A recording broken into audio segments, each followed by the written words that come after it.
स्वागत है CBT 2 special series का। ये पार्ट 2 है। यहाँ पर मैं आपको मसा और लसा यानी कि एचसीएफ और एलसीएम के कुछ अच्छे आए हुए क्वेश्चन बता रहा हूँ। सारे ही क्वेश्चन आए हुए हैं, चाहे वो सीबीटी 1 में आया हो चाहे वो सीबीटी 2 में आया हो, और थोड़े हट के क्वेश्चन लिए हैं मैंने बच्चों। ठीक है, तो देर ना करते हुए फटाफट मैं आपको ट्रिक्स बताना शुरू करता हूँ। पहला सवाल आपको दिख रहा होगा, वह बड़ी से बड़ी संख्या क्या होगी जिससे 63, 138 व 228 में भाग देने पर प्रत्येक दशा में समान शेष रहे। इसमें लास्ट के जो ये 3 शब्द हैं, समान शेष रहे यानी इक्वल बचने चाहिए, यही इंपॉर्टेंट है और यही आंसर निकालने में हमारी हेल्प करने वाले हैं। देखते हैं इसका हल। यहाँ पे बच्चों बहुत कम समय में एक ही वीडियो में मैं तुम्हें ज़्यादा से ज़्यादा क्वेश्चन बताना चाहता हूँ, इसीलिए मैंने कर दिया है। बहुत इजी क्वेश्चन है। देखो बेटा, 3 संख्याएं आपको दे रखी होती हैं या 4 संख्याएं दे रखी होती है, उसे आप कुछ भी कर लो। ये तो मैंने आपको दिखाने के लिए एक्स वाई जेड मान लिया है।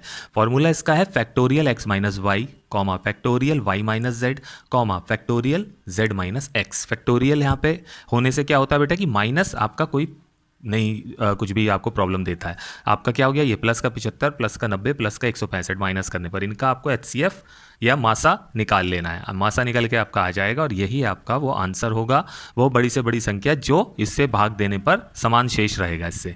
तो आंसर आपका आ गया। आपको समझ में आया ये सवाल कैसे होता है। नेक्स्ट सवाल की तरफ चलते हैं। देखो दोस्तों, दूसरा सवाल, ये इस तरह के सवाल इक्वेशन वाले बहुत ज़्यादा आते हैं मासा में। ठीक है, तो मैं इसलिए लेके आया हूँ, आपको एक बार समझ में आ जाएगा, आप इसको बिल्कुल फटाफट कर लोगे। बस इसमें आपको फॉर्मूले पता होने चाहिए।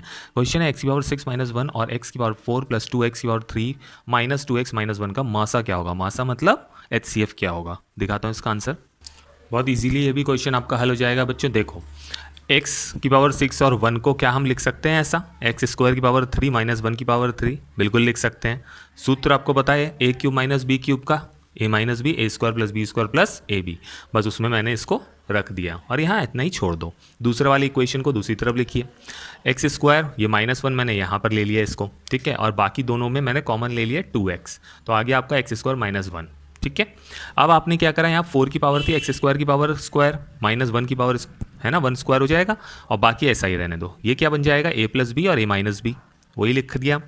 यहाँ पर मैं कॉमन क्या ले सकता हूँ बेटा, ये देखो x square minus 1 x square minus 1 common ले लिया, बाकी चीज़ें एक तरफ ले लो। वैसे ये a square a plus B का होल स्क्वायर भी बन रहा है, लेकिन उससे हमें कोई मतलब नहीं है, लेकिन हमारे पास ये और ये कॉमन है। जो कॉमन है वही आपका मासा होता है और वही आपका आंसर होता है। I hope very easy.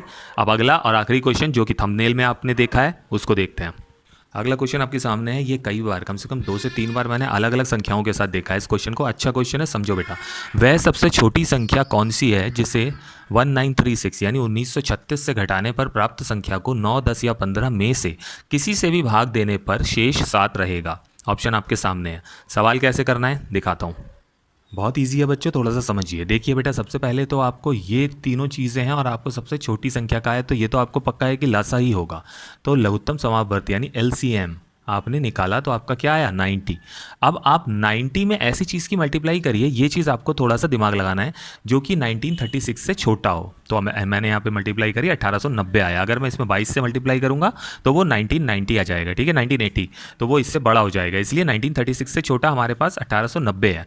अब क्या कहा उन्होंने, भाग करने पर शेष 7 रहता है, तो उसमें क्या कर दिया मैंने, 7 को प्लस कर दिया। तो आपको ईजिली पता है LCM के क्वेश्चन में जो रिमाइंडर यानी शेष रहता है उसको प्लस कर दिया जाता है। प्लस करके हमारी संख्या आ गई ये, यानी संख्या ये होगी। और हमसे ये पूछा वो छोटी संख्या कौन सी जिससे इसमें से घटाने पर, इसका मतलब इसमें से 1897 को घटा देना है और जो संख्या आएगी वही आपका क्या होगा बेटा, it is your answer. I hope कि आपको ये सवाल समझ में आ रहे हैं। मेरी सीरीज़ में जमे रही है। CBT 2 और सारे एग्जाम्स के लिए कठिन सवालों की सीरीज़ है। सब्सक्राइब करिए, ज्वाइन करिए, सपोर्ट करिए और अच्छे सवाल लाने की कोशिश में हूँ मैं। जय हिंद।